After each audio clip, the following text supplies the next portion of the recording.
So student, welcome back to my YouTube channel. This is Prachi Baghel. जैसा कि आप सभी लोगों को पता है, हम लोगों के इंपॉर्टेंट पॉइंट की सीरीज़ चल रही थी जिसका आज पार्ट 3 है।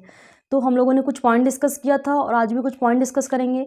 मैंने आपको बताया था कि जो पॉइंट हम लोग देख रहे हैं ये किसी भी एग्ज़ाम में देखने मिले। और स्टूडेंट, आज की क्लास तो बहुत ही महत्वपूर्ण है, तो आप लोग प्लीज़ लास्ट तक बनी रहिए। और अगर आपने मेरा चैनल को सब्सक्राइब नहीं किया है तो प्लीज़ सब्सक्राइब कर लीजिए। ठीक है, अब हम लोग स्टार्ट करते हैं। तो फर्स्ट पॉइंट क्या है, राइबोसोम का इंपॉर्टेंट कार्य क्या है? प्रोटीन का संश्लेषण करना है। क्या है? प्रोटीन का संश्लेषण करना है। तो राइबोसोम को हम लोग क्या बोलते हैं? प्रोटीन की फैक्ट्री भी बोलते हैं, है ना। इसलिए राइबोसोम का क्या काम होता है? प्रोटीन को संश्लेषण करना या संश्लेषित करना, है ना। इसलिए राइबोसोम को क्या बोलते हैं? प्रोटीन की फैक्ट्री भी कहा जाता है। नेक्स्ट पॉइंट है, हार्मोन शब्द किसने दिया था? तो किसने दिया था? बेलिस और स्टार्लिंग ने दिया था। किसने दिया था? बेलिस और स्टार्लिंग ने दिया था। ठीक है, तो ये भी पॉइंट हमेशा पूछता है एग्जाम में। कम से कम ये जो मैंने आज जो आपको लिखाया पॉइंट्स, ये हर एग्जाम में देखने मिले। यहाँ का एक क्वेश्चन तो हर एग्जाम में देखने मिला है। ठीक है, तो बहुत ही इंपॉर्टेंट है। तो हार्मोन शब्द किसने दिया था? बेलिस और स्टार्लिंग ने दिया था। प्लाज्मा झिल्ली है, तो मैंने आपको बताया था प्लाज्मा झिल्ली जो चयनात्मक पारेगम में होती है। क्या होती है? चयनात्मक पारेगम में होती है। मतलब कि चयनात्मक पारेगम में क्या होता है? एक होता है अपारेगम, एक होता है पारेगम, एक होता है अर्ध पारेगम और एक होता है चयनात्मक पारेगम। चयनात्मक पारेगम वो होती है जो सिर्फ चयनित पदार्थों को अंदर आने देती है, बाकी पदार्थों को अंदर आने नहीं देती है ना। तो उसको क्या बोलते हैं? चयनात्मक पारेगम। जो इंपॉर्टेंट है पदार्थ उन्हीं को केवल अंदर आने देती है, बाकी जो मतलब इंपॉर्टेंट नहीं है उनको अंदर आने नहीं देती है ना। और एक होती है अपारेगम मेम्ब्रेन। अपारेगम में क्या होती है? जो किसी को भी अंदर नहीं आने देती, मतलब अपारेगम में है ना।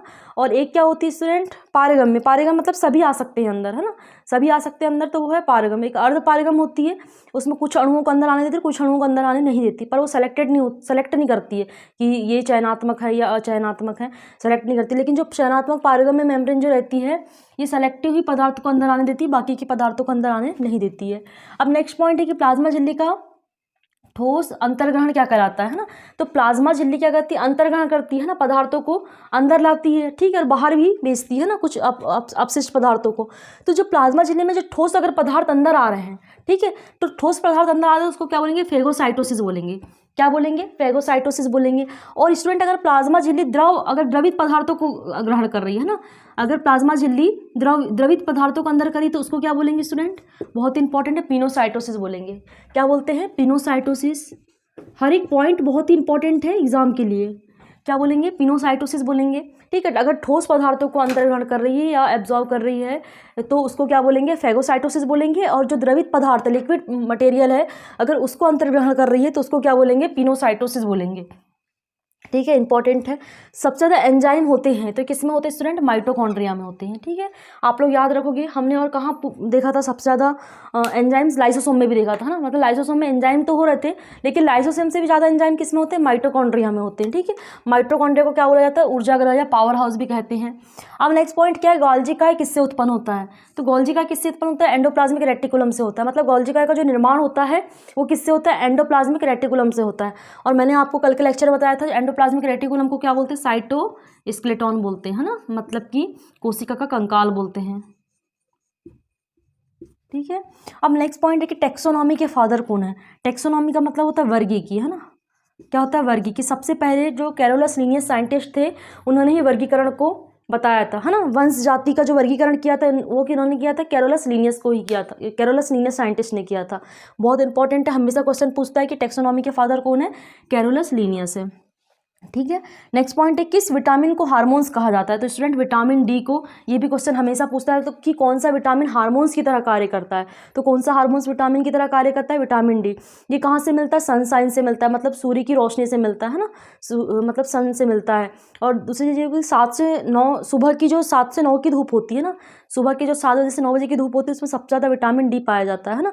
विटामिन डी मिलता है हमको सूर्य की रोशनी से, लेकिन निर्माण कहाँ होता है उसका? शरीर में होता है। ठीक है, और हार्मोन्स की तरह भी वर्क करता है।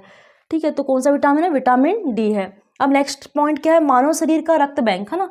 रक्त बैंक किसको कहा जाता है? स्प्लीन को कहा जाता है, या प्लीहा भी कहते हैं इसको, है ना। किसको कहा जाता है? स्प्लीन को कहा जाता है।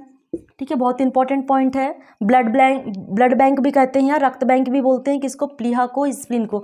तिल्ली के आकार की होती है ना, कैसी होती है, तिल्ली के आकार की होती है, इसलिए इसको क्या बोलते हैं, प्लीहा या स्प्लीन बोलते हैं। और ब्लड बैंक भी कहा जाता है। जितना भी रक्त तो जो इकट्ठा रहता है वो कहाँ रहता है, स्प्लीन में रहता है। नेक्स्ट पॉइंट क्या है कि मानव शरीर में रक्त का निर्माण कहाँ होता है, बहुत ही इंपॉर्टेंट पॉइंट है ना। तो मानव शरीर में रक्त का निर्माण कहाँ होता है स्टूडेंट, अस्थि मज्जा में होता है या बोन मैरो में होता है। ये कहाँ पाई जाती है, हड्डियों में पाई जाती है। जो हड्डियों के सबसे अंदर पाई जाती है, जो खोखला भाग होता है ना, उसके अंदर जालीनुमा संरचना जैसे मधुमक्खी के छत्ते के समान संरचना पाई जाती है, उसको बोलते हैं बोन मैरो। वहीं पर क्या होता है, ब्लड का फॉर्मेशन होता है। ठीक है, तो आप लोग भूलोगे नहीं, कहाँ पाई जाती है बोन मैरो, बोन्स के अंदर पाई जाती है। ये छत्ते, मधुमक्खी के छत्ते नुमा इसकी संरचना होती है। ठीक है, और वेल डेवलप्ड किस में रहती है, वयस्क मनुष्यों में रहती है ना। तो किस में होता है, अस्थि मज्जा में ब्लड का निर्माण होता है। ये भी क्वेश्चन हमेशा पूछता है। नेक्स्ट पॉइंट है पाचन होने के बाद प्रोटीन बदल जाता है। तो किस में बदल जाता है स्टूडेंट, अमाइनो एसिड में बदल जाता है। ठीक है, किस में बदल जाता है, अमाइनो एसिड में। मैंने आपको बताया था कि बहुत सारे अमीनो अम्ल से मिलकर प्रोटीन बनता है। तो अगर प्रोटीन का पाचन होगा तो अमाइनो एसिड में ही तो टूटेगा ना, या जल अपघटन होगा प्रोटीन का, तो किस में टूटेगा, अमाइनो एसिड में टूटेगा या अमीनो अम्ल में टूटेगा। नेक्स्ट पॉइंट है कि सबसे ज़्यादा पाचन स्टूडेंट छोटी आंत में होता है। पाचन तो मुख गुहा से स्टार्ट हो जाता है पाचन होना। मैंने आपको बताया था कि मुख में किसका पाचन हो रहा है, कार्बोहाइड्रेट का ना, जो एमाइलेज एंजाइम है जो किसका पाचन करता है, कार्बोहाइड्रेट का पाचन करता है। उसके बाद फिर स्टोमक में जाता है, प्रोटीन का होगा कुछ मात्रा में, कार्बोहाइड्रेट का भी होगा कुछ पाचन। ठीक है, थोड़ा सा वसा का भी पाचन होगा। लेकिन अगर कंप्लीटली तीनों चीज़ का पाचन कहा जाए या सबसे ज़्यादा पाचन कहा जाए तो किस में होता है स्टूडेंट, छोटी आंत में होता है ना। बहुत इंपॉर्टेंट पॉइंट है। अब नेक्स्ट पॉइंट क्या है, अतिरिक्त नाभिकीय डीएनए कौन से कोशिकांग में पाया जाता है, बहुत ही इंपॉर्टेंट है ये भी पॉइंट, अतिरिक्त नाभिकीय डीएनए। ठीक है, हम लोगों ने तो पढ़ा है कि डीएनए कहाँ पाया जाता है, कोशिका के केंद्रक में पाया जाता है ना। लेकिन एक कोशिकांग भी है जिसमें उसका खुद का डीएनए होता है। तो वो कोशिकांग कौन सा, माइटोकॉन्ड्रिया। और यही कोशिकांग में क्या होती दोहरी झिल्ली होती है। बहुत ही कम कोशिकांग में दोहरी झिल्ली होती है, एक माइटोकॉन्ड्रिया में और न्यूक्लियस में या केंद्रक में, है ना। ये दोहरी झिल्ली वाले ऑर्गेनेल्स है ना, मतलब कि कोशिका में दोहरी झिल्ली होती है। ये कोशिका है तो सभी मतलब कुछ कोशिकांग में बिना झिल्ली वाले रहेंगे, कुछ कोशिकांग एकाई झिल्ली वाले मतलब एक झिल्ली वाले रहेंगे, लेकिन कुछ कोशिकांग दोहरी झिल्ली वाले रहेंगे, है ना।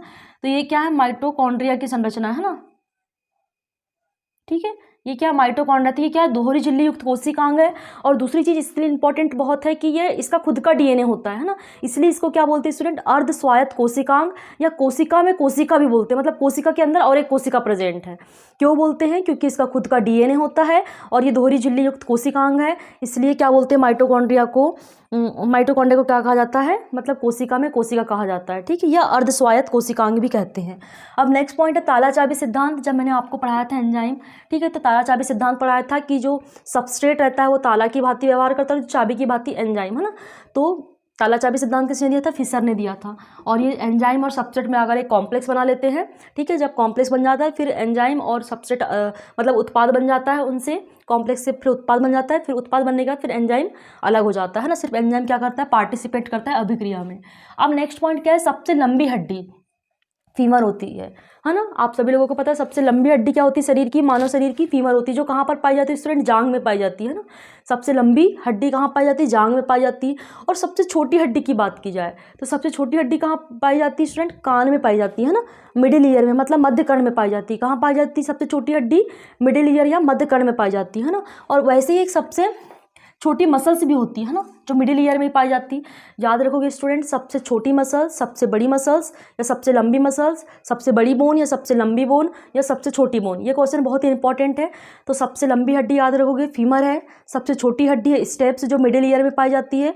जो मैंने अभी आपको बताया था सबसे बड़ी हड्डी जो है, ये सबसे लंबी हड्डी जो फीमर पाई जाती है वो कहाँ पाई जाती है, जांघ में पाई जाती है ना। कहाँ पाई जाती है, जांघ में, मतलब अपनी हिप बोन से लेकर के कहाँ तक होती है, पटेला तक होती है ना। कौन सी हड्डी, फीमर होती है। ठीक है, सबसे छोटी स्टेप्स जो कहाँ है, मध्य कर्ण में। और स्टूडेंट वहीं पर जहाँ मध्य कर्ण में ही सबसे छोटी मसल्स पाई जाती है पूरे शरीर की, जिसको क्या बोलते हैं, स्टेपेडियस बोलते हैं ना। कौन सी मसल बोलते हैं, स्टेपेडियस बोलते हैं। ठीक है, और सबसे लंबी मसल्स है ना, सबसे लंबी मसल स्टूडेंट लॉन्गेटिडियस मसल्स है। ठीक है, क्या है, लॉन्गेटिडियस मसल्स है ना। ये कहाँ पाई जाती है स्टूडेंट, गर्दन में पाई जाती है। कहाँ पाई जाती है, गर्दन में पाई जाती है। ठीक है, सबसे छोटी मसल स्टेपेडियस होती है और सबसे लंबी मसल लॉन्गेस्टेडियस होती है। ठीक है, ये याद रखोगे 4 पॉइंट। ठीक है, और सबसे मजबूत हड्डी कौन सी होती है, टीबिया होती है। ठीक है, कौन सी होती है, टीबिया होती है स्टूडेंट। और किसी बुक में टीबिया भी लिखा होता है, लेकिन किसी बुक में क्या होती है, जबड़े की भी अस्थि होती है ना। ठीक है, मैंने 2 चीज़ पढ़ा है, एक होती जबड़े की भी अस्थि पढ़ा है मैंने, और एक टीबिया भी पढ़ा है। ठीक है, तो आप लोग दोनों याद रख सकते हैं, जैसा ऑप्शन के अकॉर्डिंग आप आंसर कर सकते हैं ना। तो टीबिया भी हो सकती है या जबड़े की अस्थि को भी कहते हैं, ठीक है। अब नेक्स्ट पॉइंट क्या है, रक्त में पाई जाने वाली धातु कौन सी होती है, आयरन होती है ना, या एफी होती है। आयरन इसका नाम है, ठीक है। तो क्या होती है, एफी या आयरन, है ना। और मैंने आपको बताया था क्लोरोफिल में सबसे इंपॉर्टेंट धातु कौन सी होती है, मैग्नीशियम होती है ना। क्लोरोफिल या क्लोरोप्लास्ट में कौन सी होती है, मैग्नीशियम होती है। और रक्त में कौन सी धातु होती है, आयरन होती है। आँख के किस भाग में प्रतिबिंब बनता है स्टूडेंट, रेटिना में बनता है ना। तो रेटिना कहाँ प्रेजेंट होता है, आंखों के पिछले भाग में प्रेजेंट होता है ना। ये जो काला वाला भाग क्या होता है, कॉर्निया। फिर ये जो बीच का जो भाग होता है ब्राउन सा, वो क्या होता है, पुतली होता है। और जो रेटिना, जो मतलब कॉर्निया के जो पीछे वाला भाग होता है, जैसे कि ये आई है ना,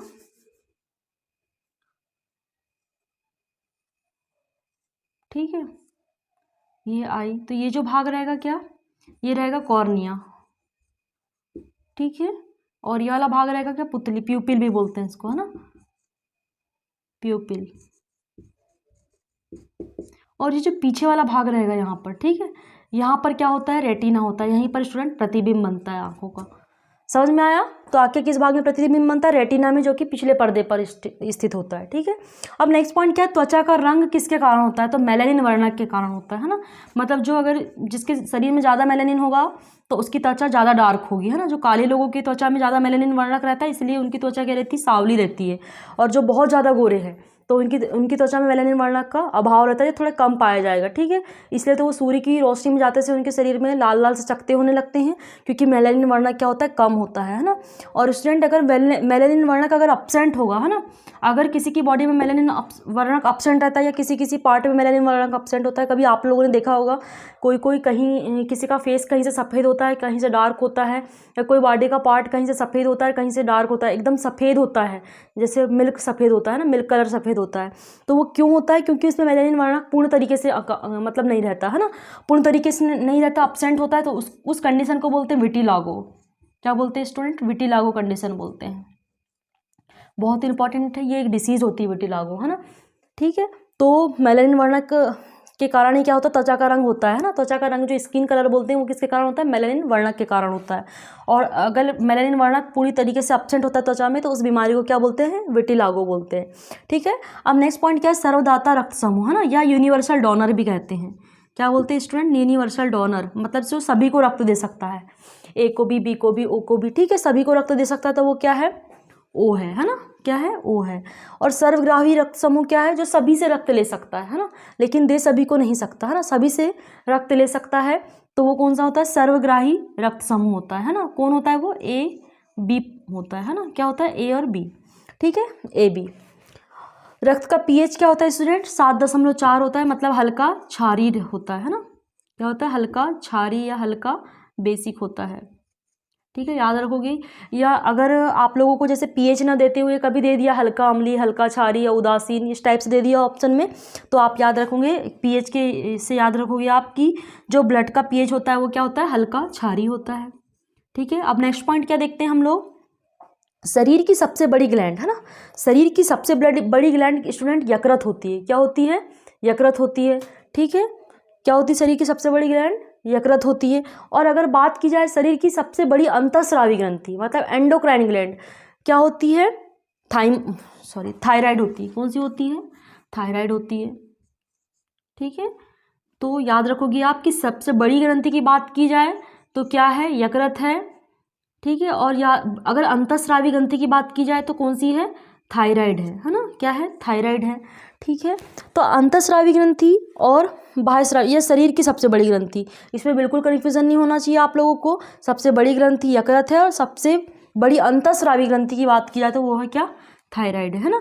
नेक्स्ट पॉइंट है कि शरीर में मसल्स की संख्या, ठीक है, शरीर में मसल्स की संख्या कितनी होती है, 639 होती है स्टूडेंट, है ना, याद रखोगे आप लोग, बहुत इंपॉर्टेंट पॉइंट है। और शरीर में अगर हड्डियों की संख्या की बात की जाए तो 206 हड्डियाँ होती हैं, ठीक है। अभी अभी कोई बुक्स अपडेट होकर 208 बताया जा रहा है, ठीक है, लेकिन आप लोग याद रखोगे 206 हड्डियाँ होती हैं। और शरीर में मसल्स की संख्या क्या होती है, 639 होती है। बहुत ही इंपॉर्टेंट, हर एक पॉइंट यहाँ से बहुत ही इंपॉर्टेंट है और बिल्कुल एग्ज़ाम में क्वेश्चन यहाँ से बिल्कुल ही आपके कोई भी एग्ज़ाम दे रहे हो आप, चाहे एसएससी दे रहे हो, एसएससी जीडी दे रहे हो, ठीक है, या रेलवे भर्ती से रिलेटेड ग्रुप डी है एग्ज़ाम, ठीक है, और भी एग्ज़ाम होते हैं जो व्यापम से संबंधित होते हैं या सेंट्रल के एग्ज़ाम होते हैं, तो उनमें जो साइंस के क्वेश्चन आते हैं तो ये एकदम बेसिक क्वेश्चन है जो हमेशा क्वेश्चन पूछे जाते हैं। इनको एग्ज़ाम में हमेशा देखा गया है स्टूडेंट, इसलिए मैंने आपके लिए तैयार किया है मटेरियल, ठीक है। सो स्टूडेंट, आप लोगों को तो पता है मैंने साइंस स्टार्ट किया है, तो हम लोगों का साइंस में हमने बहुत ही डीपली तरीके से हमने क्या पढ़ा है, इंट्रोडक्शन पढ़ा है, हिस्ट्री पढ़ा है साइंस की, देन फिर क्या पढ़ा है, सेल्स पढ़ा है ना, जो सेल के क्वेश्चन आते हैं वो भी बहुत अच्छे से पढ़ा है, सारी चीज़ें डिस्कस की है। उसके बाद फिर हमारा बायोमोलिक्यूल्स वाला चैप्टर जो हुआ है उसको भी हमने बहुत अच्छे से पढ़ा है, जिसमें हमने प्रोटीन पढ़ा है, मिनरल्स पढ़ा है ना, एंजाइम पढ़ा है, अमाइनो एसिड पढ़ा है, सभी चीज़ें अच्छे से पढ़ी, बहुत ही बेहतरीन तरीके से पढ़ा है।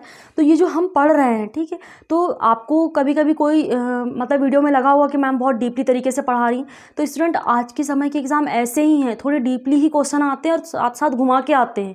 तो आप लोगों को मैं बेसिक से डीपली तक पढ़ा रही हूँ ना, मतलब बेसिक से डीप तक जा रहे हैं हम लोग, तो ये आप लोगों के लिए अच्छी बात है, क्योंकि स्टूडेंट आप जितना ज़्यादा पढ़ेंगे उतना ज़्यादा आप लोगों के लिए अच्छा होगा। और आप प्रॉपर नोट्स बनाते चलें, चाहे आप कोई भी एग्ज़ाम दे रहे हो।